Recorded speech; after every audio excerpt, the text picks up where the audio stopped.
now. Alrighty.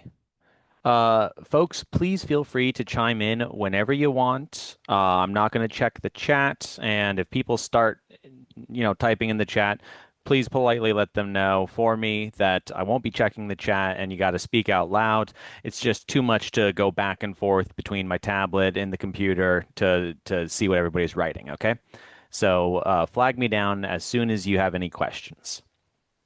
Okay. Oh, okay, can't minimize it. That's fine. Let's see here. Share my screen then.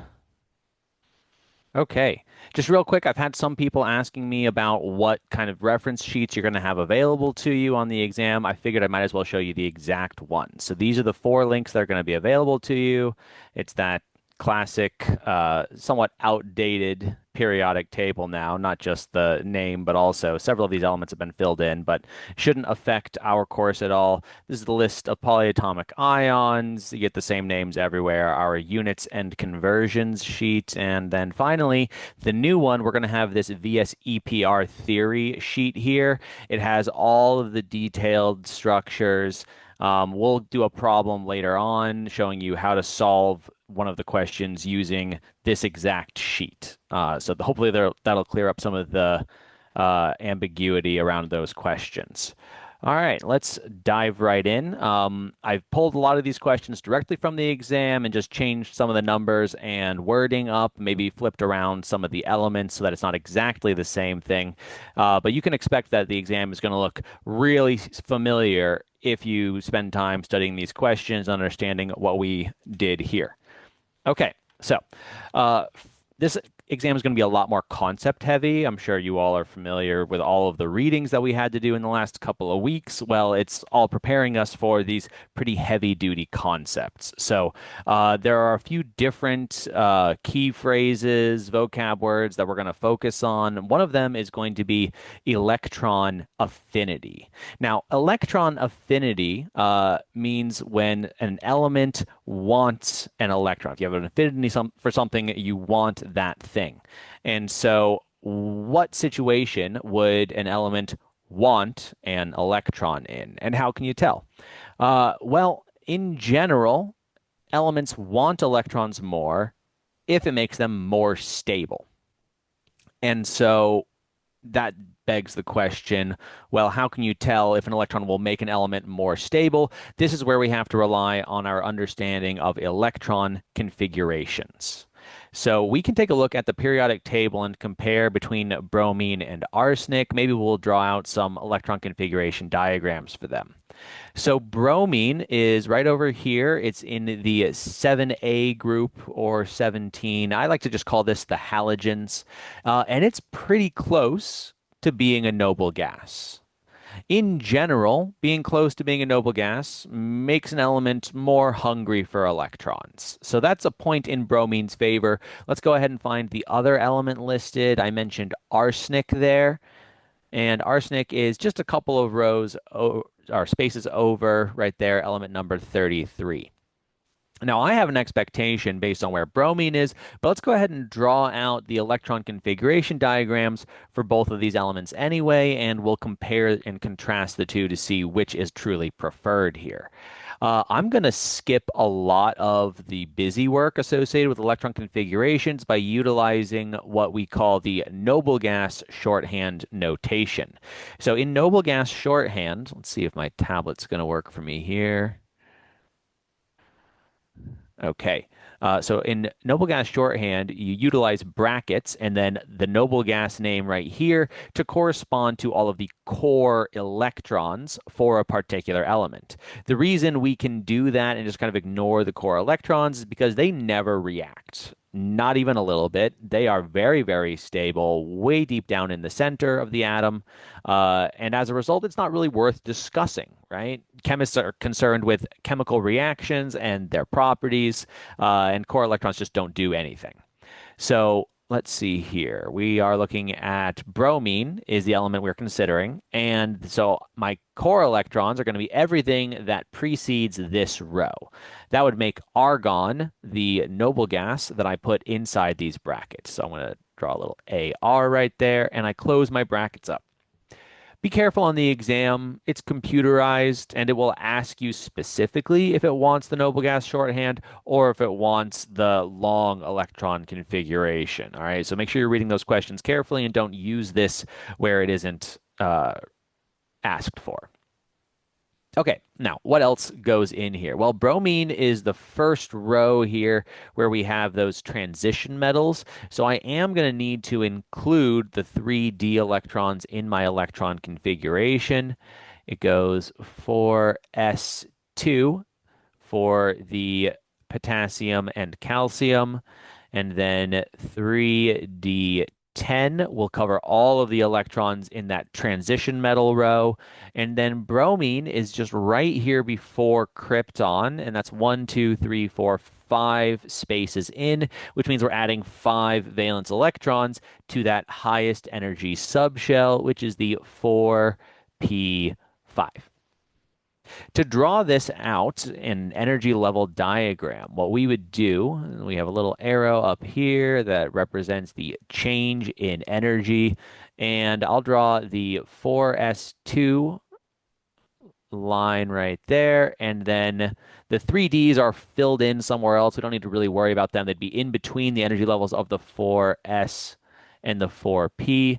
And I have 3 of these 4p orbitals. Pretend that's on a straight line for me. And then I'm filling these in using the Aufbau principle, which means to build up. And so in other words, I am putting 1 electron at a time, going left to right, and then I go back and pair them afterwards because sticking 2 electrons in the same space is more challenging than sticking 1 electron in that space. So 1, 2, 3, I go back 4 and 5. And that is for the 4p5 orbital. Now that looks pretty good to me in terms of electron affinity. I would guess bromine has a very high electron affinity. It really wants that last electron to fill in that orbital. Once all of the electrons are filled in, it becomes core electrons. They are super stable. It's really, really hard to take that electron away from the bromine. So I'm going to say that bromine's probably more has a higher electron affinity here, but let's go ahead and do arsenic's configuration anyway. AS, right? That's arsenic? Yeah. Okay. And it has the core electrons AR. And most of the same ones as bromine. It's going to be 4s2, 3d10, and then 4p, and I think just 3 this time. So we'll go ahead and draw that out in the same way. A delta E here going up in energy level. Our 4s2 is going to be full, 1 electron, 2 electrons, and then we're going to fill in our degenerate 4p orbitals. Now we've just got 3 electrons here, 4p3. And so I'm going to put 1, 2, 3. Now, this actually represents a relatively stable configuration. In general, when we're talking about electron affinity, we want things that either have empty orbitals, half-full orbitals, or full orbitals after gaining an electron, because that would mean that the element is happier having gained that electron. If I were to add an electron to arsenic's electron configuration here, it would go in right here, which kind of upsets the balance a little bit. It was half full, and now it's not half full anymore. And so it's kind of more cramped. It had a good stable balance. Now it doesn't. I would say that arsenic would have a lower electron affinity than bromine. Any questions about that explanation? There are kind of quicker ways you can rationalize it without going through the whole process there. If you just look at the periodic table, if you're given 2 elements, try and just quickly picture how many valence electrons are in the highest energy subshell and decide if adding an electron will make it empty, half full, or full. So for carbon, It has 2 electrons in that subshell. Adding another one would give it 3. That's half full. So carbon is going to want an extra electron. All of the halogens will want an extra electron. Things like lithium, sodium, all the way through francium there, they probably want that extra electron because that means that they're going to have a full S subshell. All right. We're given 3 elements, carbon, boron, and aluminum, and asked to organize them in terms of increasing ionization energy. So this is another one of those key phrases we need to look out for, make sure we understand. Ionization energy is kind of the opposite process to electron affinity.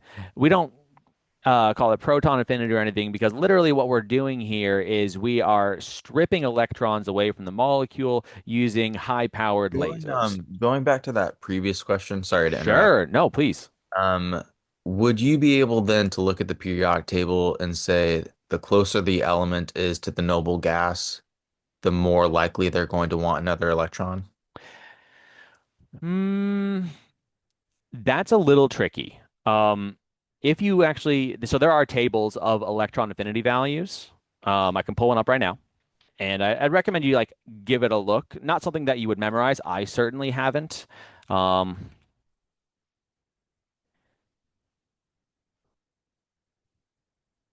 maybe not table, maybe just chart.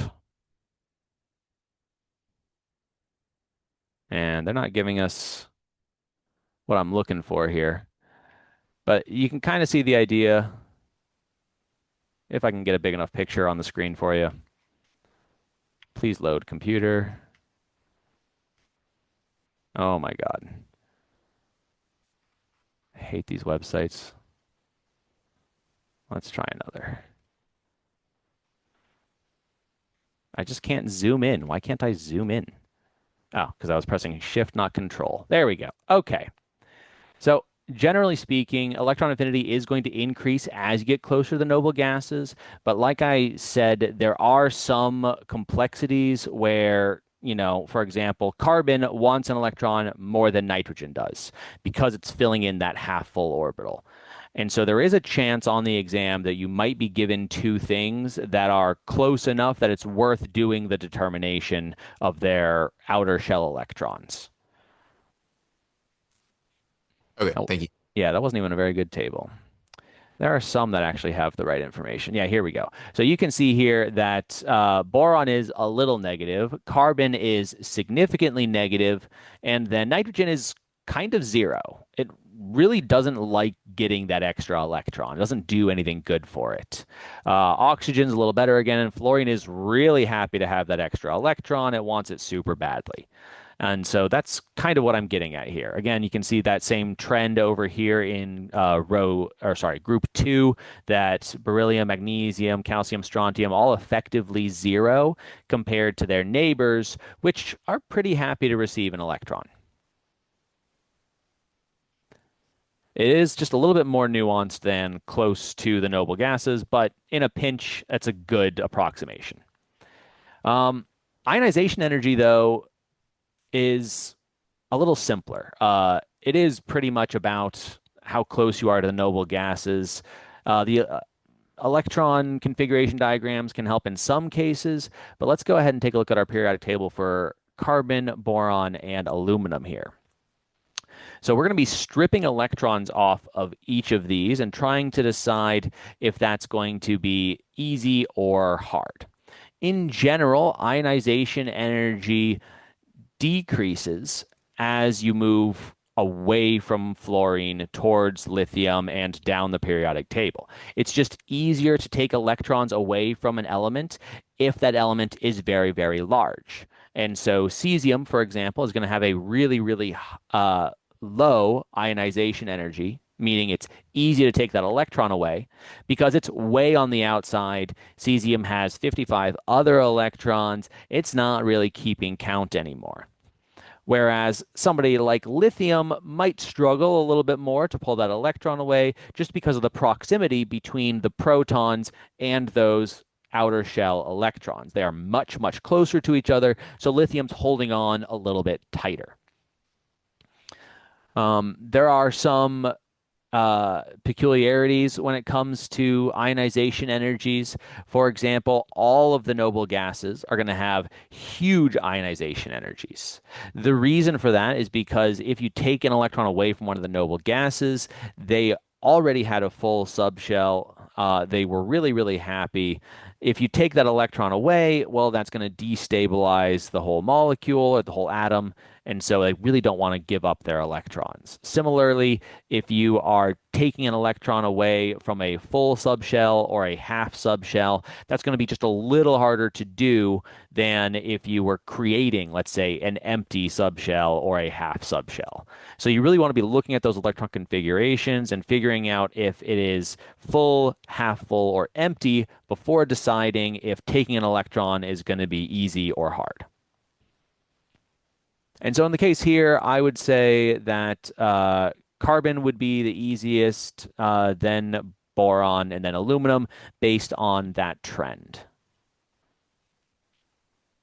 Okay, we got some math now. We have a radio station. This is where people used to listen to music before the advent of Spotify. Hold your applause, please. I know I'm very funny. Okay, we have a radio frequency, 102.5 megahertz. What is the wavelength of this radiation? We're given the conversion factor for megahertz to hertz. And then we're asked, what is the energy of the radio frequency in the problem above? So we actually do give you four equations at the, or I guess five of them. I'm going to be honest, you don't need this last one. We do give you some equations at the very start of the exam, and these are meant to help you figure out how to solve some of these questions. The first two are related to calorimetry, energy, and work, and so that's not what we're really looking at here. What we're looking at instead is the conversions between the speed of light and wavelength and the frequency, and then how that converts into energy. So we're given a frequency. We're asked for a wavelength. That means we need the speed of light, c. If memory serves, it's something like 3.0 times 10 to the 8th meters per second. But let's go ahead and check our units and conversions table just to be sure that's what we want to use. I think it'll be on here. Oh, sure isn't. Whoops. I'll edit the exam and make sure that that's available to you guys. We're going to use 3 times 10 to the 8th. How funny. What a useless chart. Okay. So with that in mind, we have 3.0 times 10 to the 8th meters per second is equal to, now that weird upside down y, that's the Greek letter lambda. Lambda corresponds to a wavelength. And so since we're looking for wavelength, I'll just leave lambda as is. And then that v is actually supposed to be the Greek letter nu. I cannot tell the difference between the two of them in this typeface, but it doesn't really matter. So we're going to be putting the frequency down next. We're given it in terms of megahertz. So I'm just going to do a little side calculation here. 102.5 big M H Z, and I'm going to multiply that by, let's see here, 1 million hertz over 1 megahertz. And the megahertz will cancel out, and so then we're just multiplying 102.5 by a million. So, 102,500,000.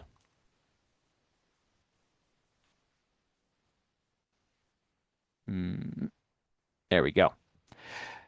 With a quick rearrange and a solve, we should have the correct wavelength. Now, you're going to expect that wavelengths tend to be small-ish values. The only exception is really radio waves, because radio waves are very, very long wavelengths.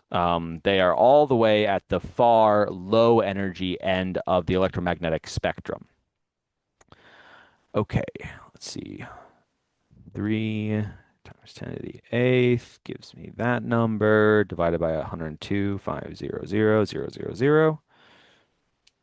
And I got 2.92. 2.92 what, right? That's a good question. Well, this value is in inverse seconds. That's what 1 hertz is. And so my units will cancel when I divide both sides by that value. It's the 102.5 E, whatever number that is. We'll just draw out that. And then that's over, or 1/seconds there. And so seconds enters the numerator. Those cancel out. And so we're actually going to have our lambda in terms of meters. And the number I got was 2.92. Let's see here. I should probably keep 4 sig figs because of that. Or I guess I used 2 sig figs there, so we'll keep 2 sig figs. 2.9 meters. Yeah, that seems about right. That's in the range of how large radio waves that we listen to music on tend to be. For things like visible light, also in the near infrared and near UV, they tend to be on the scale of hundreds of nanometers. For example, visible light, depending on the acuity of your particular set of eyeballs, ranges from 400 up to about 750 or 800, where 400 is like deep blue violet colored light, and 800 would be like just like the dullest red you could possibly imagine. And so those are kind of like the ranges of things where visible light's like in the hundreds of nanometers, radio waves are very, very long in terms of meters.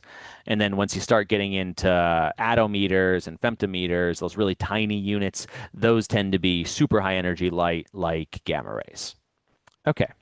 Second part of this question was the energy of the radio frequency in the problem above. Well, we would just need to plug those values in here. So we already have the whatchamacallit, the frequency. We're asked for H. Now, careful here. It looks a little bit similar on here, but H is actually a different value. This is the Planck constant. And so you would look to your units and conversions chart here to find that, I think. Got to be on there somewhere, right? Is it not on here either? I swear to God. All right, I'm gonna rework this problem, guys. Sorry, I don't have that value on there, and it really should be. Don't worry, I promise it will be on your exam. But you would just use this equation to solve that, and I don't have it off the top of my head. Okay, moving on. Let's see here. We are talking about the quantum numbers now. So there are 4 quantum numbers that we ask you to learn. They are the n, the m sub l, m sub s, and also l, which should have been mentioned sooner. So n, l, m sub l, and m sub s. N is the energy level of a particular electron. L is the angular momentum. M sub L is the magnetic moment of that, and M sub S is the spin of the electron. I'm going to level with you guys. I'm only expecting you guys to be able to answer this particular type of question when it comes to doing the quantum mechanical stuff. I know that all those numbers can get a little bit tricky. We ask you to know them because it's a way of like having an address for a particular electron. No two set of quantum numbers can be exactly the same for any particular atoms, electrons. But we're really only concerned with L here. L is going to tell us the shape of the orbital and also what region of the periodic table we would expect to find a particular element in. The values for L are calculated by taking n minus 1, and that is all of the values that are possible for L from L to L minus 1 to 0. And so if your n is very small, like 1 for hydrogen, then the only possible L value would be 0.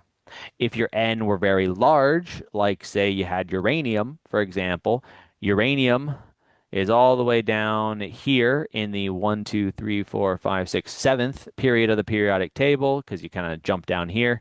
And so that would mean that you could have up to 6 potential L values, ranging from 0 up to 6. Okay, so an angular moment of 1. The L values also correspond to different orbital shapes. So when L is equal to 0, you have an S-shaped orbital. When L is equal to 1, it is P. L equal to 2 is D, and L equal to 3 is F. There are more complicated orbital shapes. You can Google some of them. They make some pretty pictures, but they're not useful for our class because only these four orbitals are used for ground state electron configurations. So we're looking for P-shaped orbitals. And how does that correspond to these electrons? Well, looking at the periodic table, remember we fill in, this is the 2s1, 2s2, and then we jump over here. This would be 2p1, 2p2, 2p3, etc. That's what we're talking about here. If the angular moment quantum number is 1, we expect to be filling in p orbitals, which means we are filling in the electrons for some of these elements. So we're trying to match one of these four elements with that region of the periodic table. So I had calcium. Calcium's right here. That won't work. We had scandium. Sc is right here, number 21. That would be an L of 2. We have, let's see here, F for fluorine. That is actually exactly where we need it to be because this would have a 2p5 as its highest energy electron, and so it would have an L of 1 and should be the correct answer for this question. Any questions at this point?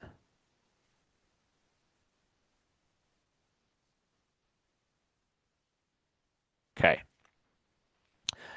Here we have a 38.3 gram sample of metal is heated to that temperature, placed in the calorimeter with that much water. At that temperature, the final temperature of the water is that. What is the heat capacity of the unknown metal? So in these types of questions, what we're doing is assuming that there is no energy transfer to the outside environment and that there is no added mass or removed mass from the system. And so under those conditions, we expect that using this equation right here, the heat of the system, so Q is equal to the specific heat capacity C times the mass times the change in temperature of the system.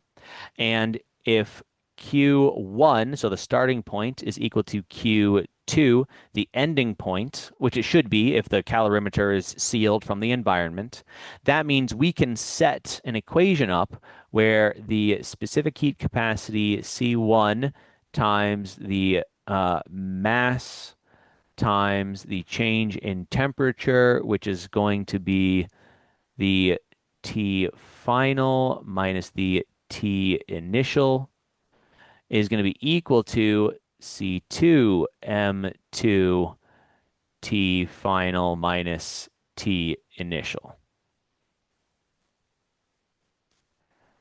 And so let's go ahead and calculate. Is M mass? It's been a long time since I've done one of these problems. Why is that S? Shouldn't be S.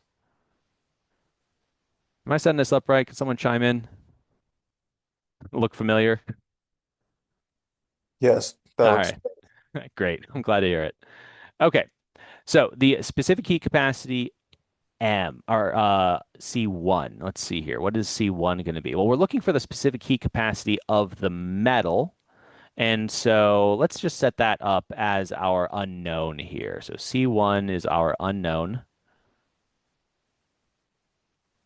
Then the M1 is going to be the mass of that metal. I'll set up the equation down here. So C1 times mass 1 is 38.3. And then we're multiplying that by what? The change in temperature.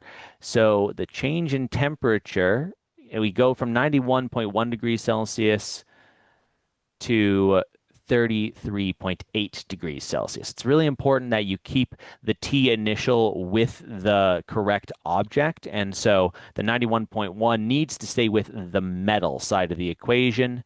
The final temperature is the same for both of them because they reach a temperature equilibrium.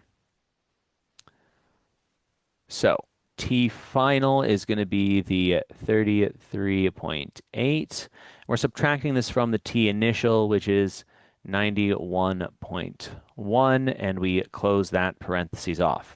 It's really important that you get the final and the initial in the correct spot here. If you flip those around, it'll change the sign, which will completely change the outcome of your equation. So be careful about that. And we're setting this whole thing equal to C2, which is given to me here, the 4.18 times the mass of water. Now the water has 118.2 grams times, and I need the T final, which is the same, 33.8 minus the T initial for water. It was a little chillier at 23.9 Celsius. A couple of things to note. In some of the calorimetry style problems, some of the enthalpy stuff, you do really need to worry about. My tablet has stopped responding. Give me 1 second.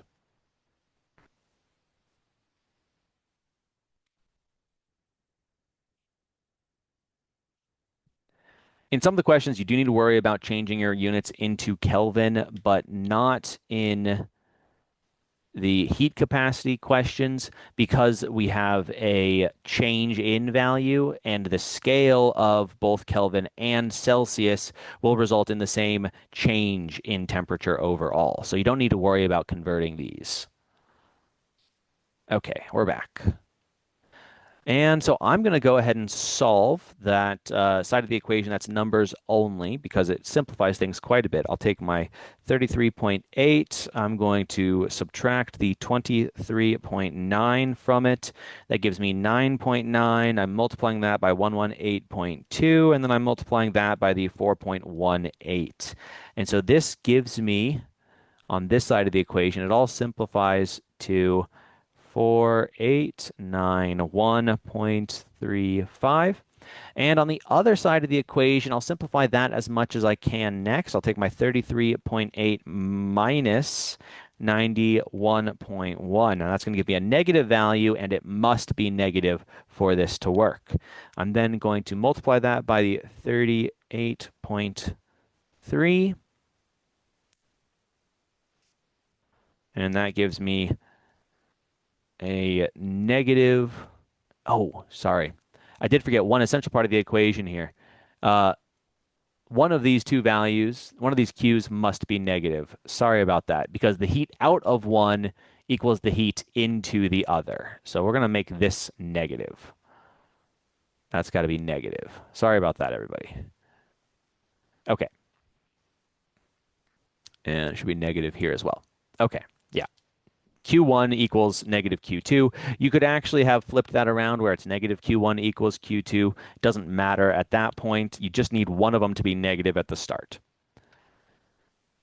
All right, with that sorted out, back to the math. So I get C1 times negative 2194.59, and then I'll divide both of these sides by that value.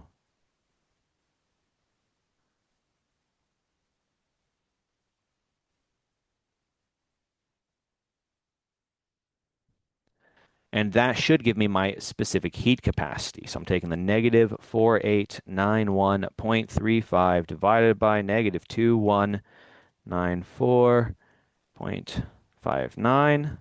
And I got 2.23. C1 equals 2.23. Now, the reason I was able to catch my mistake actually is because I was working ahead in my head a little bit, and I realized I was going to get a negative value for the specific heat capacity. This is impossible. You cannot have a negative value for a specific heat capacity because it's value. Its actual units cannot be negative. If it were negative, that would mean that for every amount of joules put into it, the water temperature would decrease, which is not how physics works, right? If you're putting energy into something, the temperature needs to be going up. If you take the energy out, then the temperature goes down. This would imply that you would have the opposite of that happening. So make sure that your specific heat capacities are always positive values. Any questions?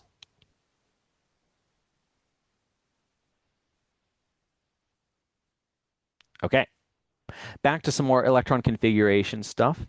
What is the symbol for the atom that has the following electron configuration? 1s2, 2s2, 2p6, 3s2, blah, blah, blah, blah, blah. There's an easier way to solve these than counting the number of electrons and matching it to that element. Sure, that's a good way to check your work, but I prefer to just know, roughly speaking, where an element is on the periodic table. So, we have some kind of names, I guess, some nicknames that we give to different regions of the periodic table. I've always heard them referred to as blocks. And so you can kind of imagine like this is one block of the periodic table. This is another block of the periodic table. All those transition metals are kind of in a rectangle there. Here we have another block with all the main group elements. And so we call these the blocks. Now, each block is going to correspond to a specific shape of orbital. This first two rows, or columns, I should say, these are going to be the S block of the periodic table. These over here, groups 13 through 18, these are going to be your P block because you're adding the last electron to an P orbital. The transition metals belong to the D block, and then down here at the bottom, the inner transition metals are part of the F block. So it's S block are these two. These are D block in the middle. These are F block down low, and then these are the P block. So once you know that you're looking for a P electron to be the last one added because of that value right there, then you can just kind of fast forward to looking in this region of the periodic table. It says 4p, which means I count down 4 rows, 1, 2, 3, 4, and I'm looking at the first element in that group because it has 1 electron. That's the way I solve those. You may just add up all of the electrons. I would just double check your math. If you add all those together, I think you get 31, and that corresponds to gallium as well. Any questions there?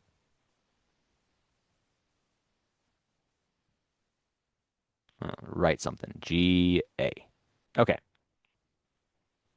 How much heat is required to warm that much sand from that temperature to that temperature? The specific heat of sand is that. Okay.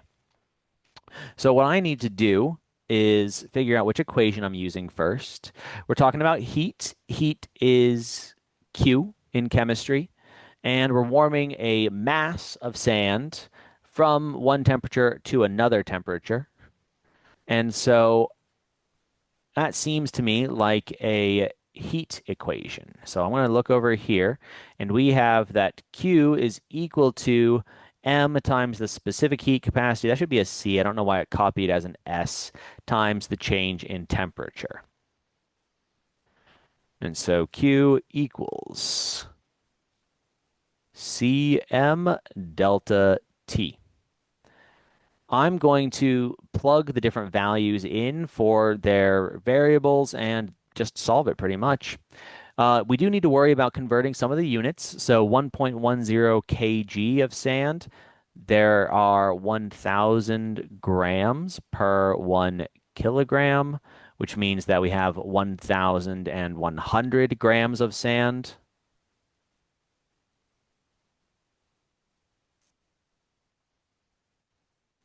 And I think that's the only unit we actually need to convert because everything else is in the correct units. We're given the specific heat capacity in degrees Celsius. So we are ready to go here. Q is equal to the 0.840 joule. I think it should be per gram Celsius. Yeah, per gram Celsius and we're multiplying that by the amount of sand, which is 1100 grams times. And then we do need to worry about putting the delta T in the correct spot.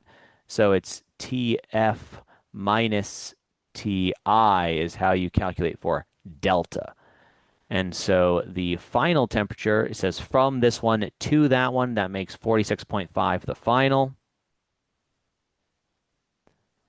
minus the initial 31.5.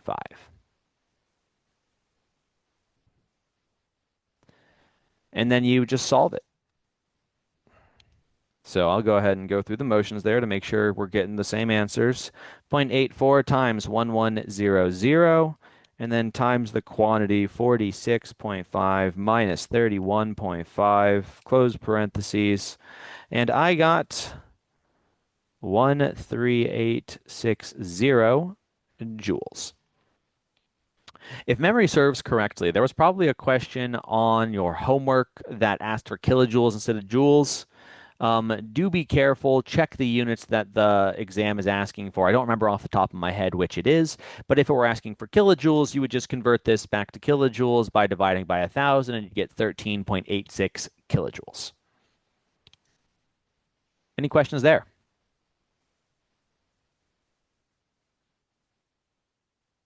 Okay. Consider the following molecule: formaldehyde. CH2O. What is the hybridization of the central atom? Ooh, this is actually a little tricky, isn't it? Because just looking at that formula, it doesn't really have a lot of information about how the atom is structured. Well, generally speaking, you can expect that carbon will be in the center if there is a carbon on your molecule. The other way that you can tell is that you're going to put the most electropositive elements in the middle, and you're never going to put hydrogen in the middle. The reason you're never going to put hydrogen in the middle is because hydrogen can make only one bond. That's just one of the rules. Hydrogen makes exactly one bond. And so if it makes exactly one bond, it clearly cannot be the middle of a complicated molecule. The middle is kind of like a branching off point. And so knowing which element goes in the middle goes a long way towards getting us to the final answer. I'll put a C down here. Now we're trying to draw a Lewis dot structure first before we consult our VS-EPR table to figure out the hybridization. I need to figure out how many electrons I need to spend in order to draw my Lewis dot structure. So to find the valence electrons for each of these elements, I consult my periodic table. Hydrogen, being right here, has one valence electron. Because I have two hydrogens, that means I get two valence electrons from my hydrogens. Carbon, being right here, has four valence electrons. We count 1, 2, 3, 4 to arrive at four valence electrons. And then oxygen is going to have six valence electrons. When it's this close to that side, I tend to count backwards, 8, 7, 6. You can also count forwards, 1, 2, 3, 4, 5, 6. So you do need to know how to count your valence electrons in order to solve these types of questions. Let's see here. So it was 2 from the hydrogen plus 4 from the carbon plus 6 from the oxygen for a grand total of 12 electrons to spend. Generally speaking, you're just going to drop your elements around that central atom. Everything needs at least one bond, or it isn't a molecule yet, right? So I have now drawn the kind of skeleton for my structure. I know that I've spent 6 electrons. I like to keep kind of a running tally. So I had 12. I spent 6, 2 for each bond, 3 bonds, right? And so I've got 6 electrons left to spend. A good way to spend those electrons is to give an octet to your central atom.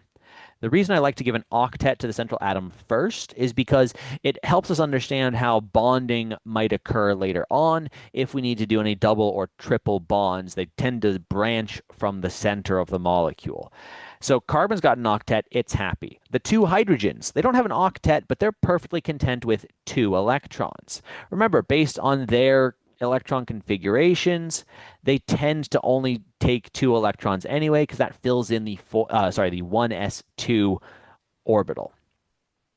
So the last thing we got to worry about is oxygen there. So I spent 2 more electrons.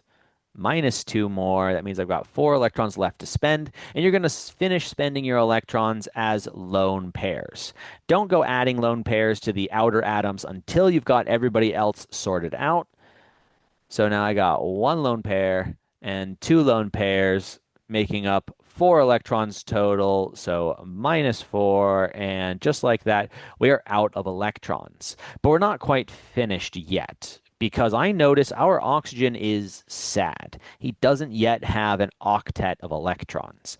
In order to create an octet of electrons, when you are electron deficient like this, you need to create double or triple bonds. All bonds count towards the octet count for each atom. And so the bond here between carbon and hydrogen counts as 2 electrons for hydrogen, and it counts as 2 electrons for carbon. The bond between carbon and oxygen counts as 2 for each as well. And so I don't hurt my carbon at all if I just go ahead and take away those electrons and then put a double bond instead. Carbon still has 8, and now oxygen has 8 as well. Any questions before I move on?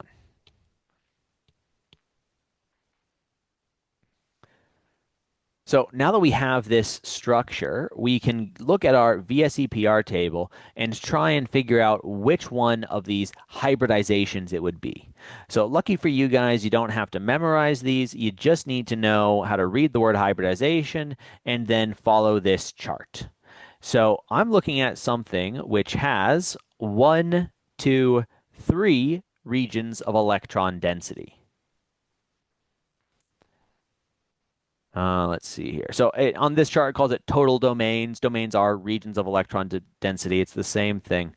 So we've got 3 regions here, and I have 1 atom in the middle, and then 3 atoms around the outside. You can also see that it says here 3 bonded atoms and 0 lone pairs.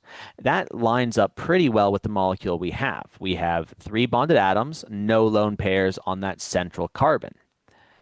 And so I'm going to slide on over here until I hit my hybridization box, and it says we are sp squared hybridized. And that would be the correct answer here, sp squared.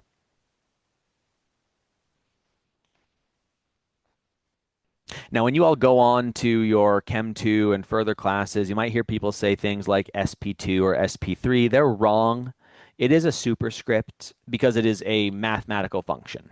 We are actually multiplying the probability densities of an s orbital times a p orbital times a p orbital in order to make this product. It is s times p times p. And consider yourselves lucky that you didn't take my usual lecture where you'd hear me rant about this particular topic for many, many classes. All right, moving on. We have a molecule, propane, react with oxygen to produce carbon dioxide, water, and heat. What is the heat released if that many grams of oxygen are consumed in the reaction? It seems super different than the stuff we did on our exam 2, but I promise you it's the same. It's just stoichiometry with a new conversion factor. Notice that delta H, the enthalpy of this reaction, is given in terms of kilojoules per mole. That sounds a lot like a conversion factor to me. And so we're going to be converting to moles and then using this conversion factor to change the moles into energy. Okay. We have 1.4 grams of oxygen. Good place to start. 1.4 G of O2. And I'm going to multiply that by some value, which will get rid of grams, but will get me closer to moles. Okay, what value is that? Well, I could find the molar mass for oxygen by looking at my periodic table. And my periodic table says 15.999 for the molar mass of oxygen. I'm going to be lazy and call it 16. But remember that this is O2, not O. So I need to multiply that value by 2. The molecular mass for O2 is actually 32, not 16. So we got 1 mole on top and 32 grams on the bottom. Grams will cancel with grams. That'll give me the moles of oxygen that were consumed in this reaction. I'm then going to multiply this value by my specific heat capacity because that, no, not yet. Right. I need one more conversion factor because right now, and this is why I like to include the uh, chemical identity here, I now have moles of oxygen. But this is not the specific heat capacity for the, or not specific heat capacity, sorry, the enthalpy for the moles of oxygen. It's for the moles of reaction. How many moles of reaction have occurred here? And so for every 5 moles of oxygen, one reaction occurs. So I need to cancel my oxygen out with one reaction here. And 5O2. RXN is the abbreviation for reaction. It kind of works, doesn't it? O2 cancels with O2. I now have moles of reaction, and I can multiply that by my delta H value. So we're going to go with negative 2760.5 kilojoules per 1 mole. Moles cancels with moles, and that tells us the reaction kilojoules. Do I need to go through and solve that, or can you guys use calculators? I figured as much. Okay. We've got a Hess's law equation. I don't know why students really tend to hate these, but I think that they're pretty fun and kind of easy-ish, at least, because you're just flipping stuff around and then changing the delta H. So you're given an equation, and the basic principle is that, all right, so if you get this much energy for this reaction, and then we reverse it, or we multiply it, or we divide it, well, then you get a proportionate amount more or less or inverse of that I'm amount of sorry, energy. sorry to interrupt again. Could you actually go back and finish that previous problem? Sure, no problem. Thank you. Yeah. We've got 1.4 divided by 32 divided by 5, and then I'm multiplying the whole thing by negative 2760.5. And so I ended up with negative 24.15 kilojoules. And that would be the amount of heat produced.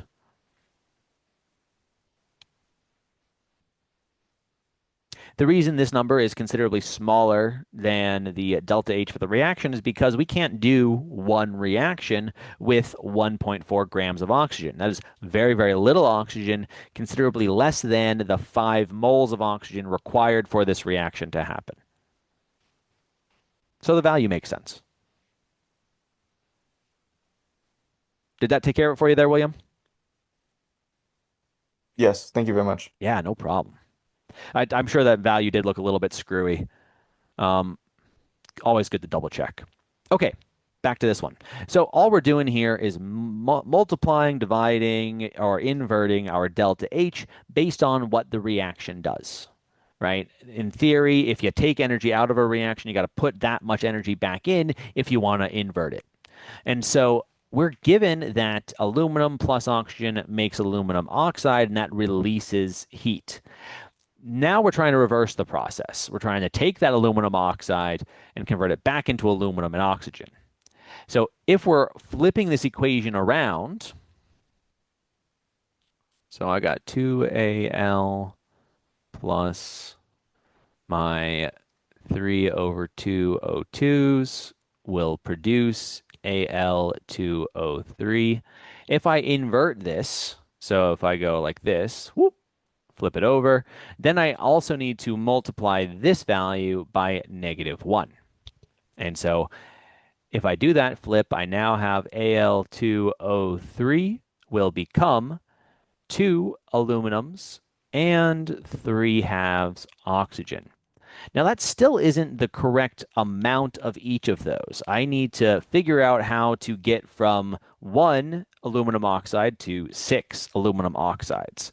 Well, in all of these Hess's law problems, you're just going to be multiplying by some whole value or dividing by a whole value. And so in this case, it's just 6, right? I need to multiply every one of these values by 6. So if I multiply aluminum oxide by 6, I get 6, obviously. 2 aluminums times 6 is going to give me 12. So I can just call that 12 now. And then the 3 halves O2, that gets a little bit more complicated. We're going to multiply 3 by 6 gives me 18, divided by 2 gives me 9 O2s. And so because I multiplied all of my coefficients by 6, I also need to multiply my delta H by 6. And wouldn't you know it, after those two minor transformations, just arithmetic, we actually end up with the exact same equation that we were searching for. And so once you've done that transformation, it's kind of just like checking your work. You only have to now solve for your delta H. So I'll take this as -961 times -1 and then times 6. And so we expect a positive value because we are undoing a reaction, which means we have to shove energy back into it. And we get 5766 kilojoules, I guess. Fun fact, aluminum was actually one of the last elements discovered and purified because of this exact thing. The reaction is so exothermic when aluminum reacts with oxygen that it really just doesn't like to go backwards. We couldn't figure out how to reverse the process until we had invented plentiful electricity. And the way we actually produce aluminum is just by shocking the absolute crap out of it with tons and tons of energy until it reverses this process. So we literally shove energy in to get aluminum back out. Any questions?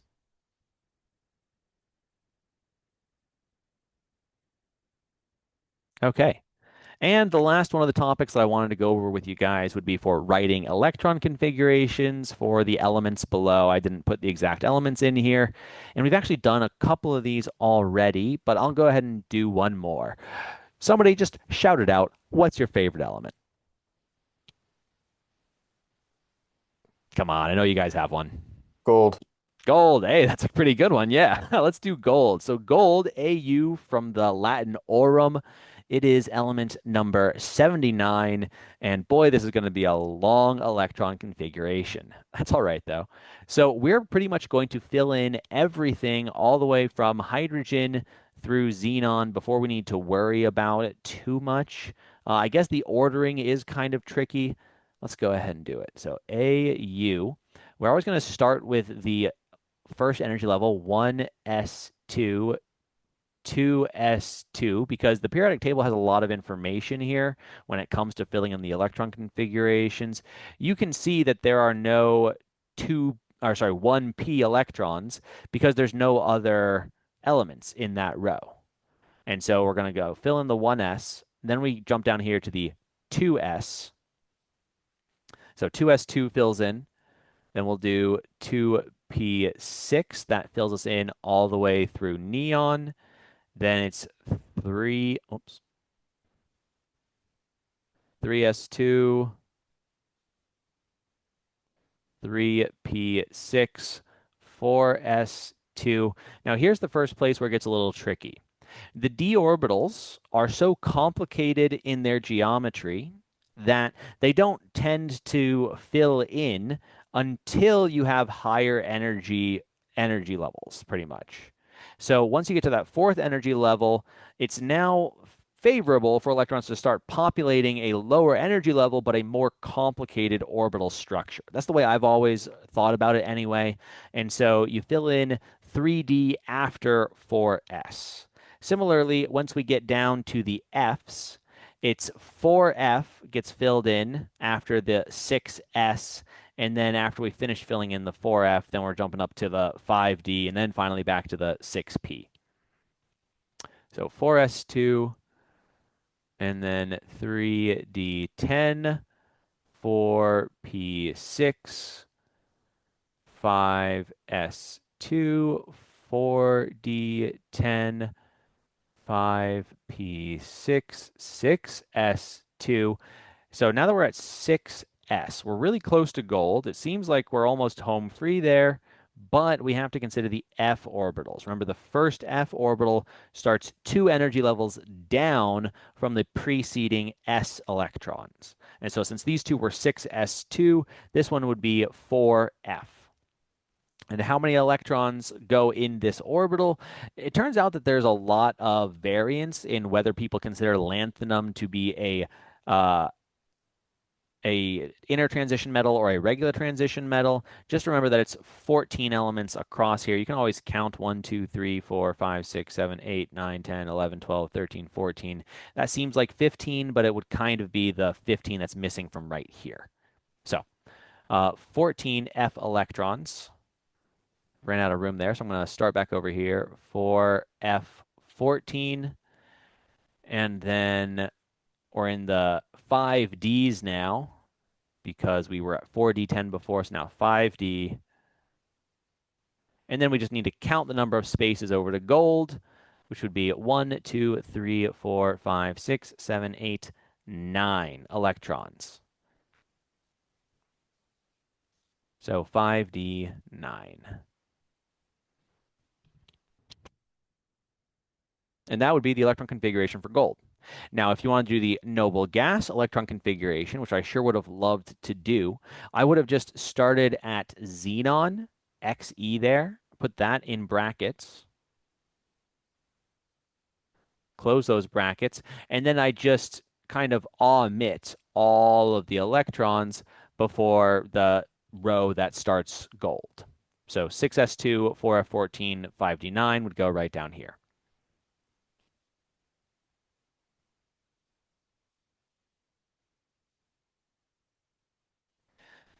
Okay.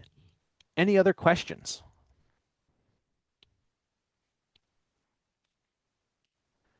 I've gone through all of the stuff that I wanted to do for this review. I think that it's been pretty comprehensive. There are a couple of questions that are just like straight trivia where I couldn't just give you that exact question. And then there are a couple of like repeat questions that are like very similar to either the calorimetry or the Hess's law stuff that I didn't feel like doing 2 or 3 of. This exam is a bit shorter. It's only 19 questions instead of 25. You still have the full 90 minutes to do it, but just be aware of that. Make sure you're studying up on all of those concepts. Do some rereading maybe, because if you get like a couple of multiple choice questions wrong, that might drop you a letter grade, unfortunately. I am accepting all work for partial credit for this exam. So please make sure you upload that as soon as you finish the test. Not a lot of people uploaded the work from exam 2, which was surprising to me. So I couldn't really award too much extra credit, or partial credit, I should say. But I look forward to seeing your math this time so I can give you some more points, hopefully. Are there any other questions before we sign off today?